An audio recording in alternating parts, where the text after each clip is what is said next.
Qatar ने एक समृद्ध और आधुनिक देश है, लेकिन कतर के पास हमेशा से इतनी अमीरी और शानो शौकत नहीं थी, जबकि इसकी गिनती दुनिया के सबसे गरीब देशों में की जाती थी।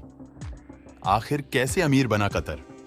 कतर एक गर्म और रेगिस्तानी देश है, जहां वनस्पति और पीने के पानी की कमी रहती है। कतर की राजधानी दोहा है, जिसे वर्तमान समय में खाड़ी देशों में बेहद समृद्ध और अमीर देश माना जाता है। लेकिन कतर के हालात हमेशा से ऐसे नहीं थे, क्योंकि कुछ साल पहले इस देश में रेत के टीले, धूल भरी टूटी फूटी सड़कें, छोटे घर और गरीबी का सामना कर रहे लोग दिखाई देते थे। लेकिन कहते हैं ना कि देने वाला जब देता है तो छप्पर फाड़ कर देता है। कतर के साथ भी कुछ ऐसा ही हुआ था, जहां प्राकृतिक गैस और तेल भंडार खोजा गया था।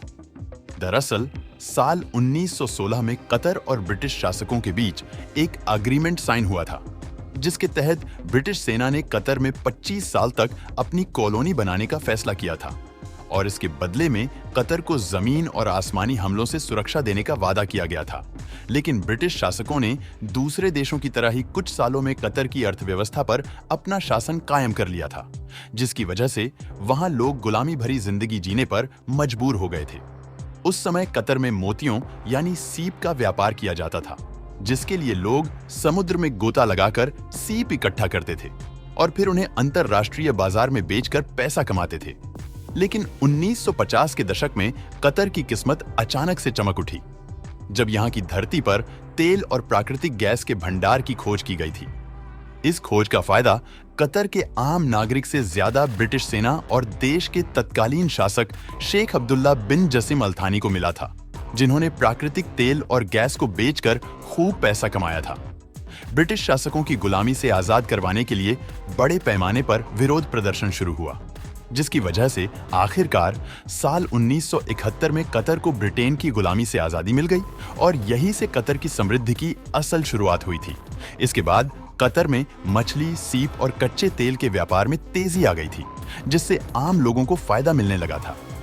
इससे पहले कतर में प्राकृतिक गैस का भंडार खोजा गया था, लेकिन 1970 के दशक में गैस का यूज ना के बराबर किया जाता था, जबकि कतर उन देशों से काफी ज्यादा दूर था जहां गैस का इस्तेमाल फ्यूल के रूप में किया जाता था।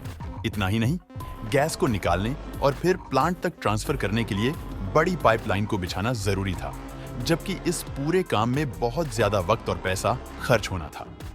साल 1995 में देश के तत्कालीन प्रधानमंत्री ने गैस इंडस्ट्री के जरिए कतर को नई ऊंचाइयों पर ले जाने का फैसला किया था, जिसके तहत एक ऐसी तकनीक का इजाद किया गया था जिसमें गैस को तरल रूप में बदलकर फ्यूएल की तरह टैंकर में भरकर ट्रांसपोर्ट किया जा सकता था।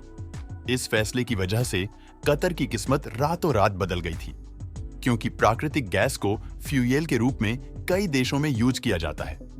इस तरह कतर कुछ ही सालों में नेचुरल गैस एक्सपोर्ट करने के मामले में दुनिया का सबसे बड़ा देश बन गया, जिसकी वजह से देश में बिलियन डॉलर की कमाई हो रही थी। कतर के पास मौजूदा समय में बहुत सारा प्राकृतिक गैस भंडार है, जो कई सालों तक खत्म नहीं होगा। इसके साथ ही कतर ने अपनी इनकम को सिर्फ प्राकृतिक गैस तक ही सीमित नहीं किया है, बल्कि इस देश में प्रवासियों को आकर्षित करने के लिए लग्जरी स्टेडियम से लेकर बहुमंजिला इमारतें जैसे स्थल बनाए गए हैं। लेकिन अगर भविष्य में कतर के पास प्राकृतिक गैस का भंडार खत्म हो भी जाता है, तो वो प्रवासियों के जरिए अच्छी खासी कमाई कर सकता है। इसके साथ ही कतर में मूंग और मछली पकड़ने का व्यापार भी बहुत बड़े स्तर पर आगे बढ़ रहा है। हालांकि ये बात अलग है कि समुद्री सीप का व्यापार दूसरे देशों में भी बढ़ गया है। इसकी वजह से अब कतर एकमात्र ऐसा देश नहीं है जो मोतियों का व्यापार करता है। कतर का कुल क्षेत्रफल 11,582 वर्ग किलोमीटर है, जिसकी आबादी 30 लाख के आसपास है। इस देश में हर तीसरा आदमी करोड़पति है, जिसकी सालाना इनकम भारतीय रुपयों में 95 लाख के आसपास होती है। इस हिसाब से देखा जाए तो कतर में अमेरिका, दुबई और सऊदी अरब के मुकाबले सबसे ज्यादा अमीर लोग रहते हैं। इस देश के लोगों का लाइफस्टाइल भी दूसरे देशों के मुकाबले काफी महंगा है, जो लग्जरी ब्रांड का यूज करते हैं और महंगी कार और अच्छे घरों में रहते हैं। कतर के लोगों को ये लाइफस्टाइल देने में यहाँ की सरकार का अहम रोल है। इस देश ने 50 साल के अंदर प्रगति करके कई खाड़ी देशों को पीछे छोड़ दिया है और वैश्विक स्तर पर अपनी एक नई पहचान स्थापित भी की है। अब तो आप समझ ही गए होंगे कि कतर कुछ ही सालों में इतना अमीर कैसे बन गया।